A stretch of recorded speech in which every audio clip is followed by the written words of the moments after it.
On September 11th, our thoughts turn to tragedy, and especially with the shocking loss this year, on September 10th, tragedy seems all around us.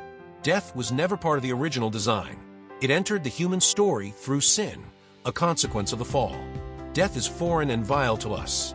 But even then, as Isaiah points out, it is an opportunity to lift the veil and meet with God. Isaiah 6 verse 1. In the year that King Uzziah died, I saw the Lord. Please pray with me for the families of the victims of 9/11 who are still dealing with the ramifications of that fateful day. Pray also for the family of Charlie Kirk, who are dealing with their great loss. It was when King Uzziah died that I saw the Lord. Excuse my personal paraphrase, but I am honestly deeply intrigued by this sentiment, especially today, September 11th. That moment of national loss became the setting for a divine encounter. I find that deeply instructive. Times of sudden, tragic loss often feel senseless and overwhelming. They shake our foundations and leave us searching for meaning in the midst of pain. Death was never part of the original design. It entered the human story through sin, a consequence of the fall.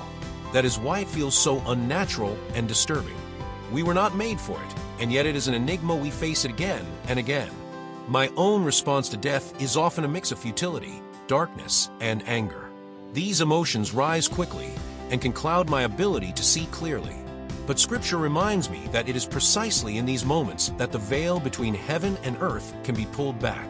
In grief, I may glimpse the sovereign holiness of God more vividly. In sorrow, I may hear His call more clearly. These are not times to retreat.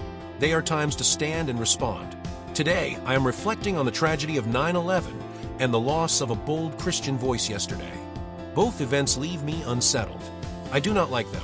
I do not understand them. But I believe I must listen for God in the midst of this grief. I must be willing to answer His call and step into the gap. So I say, with trembling conviction, here am I. And that is my thought for today. God bless and have a great day.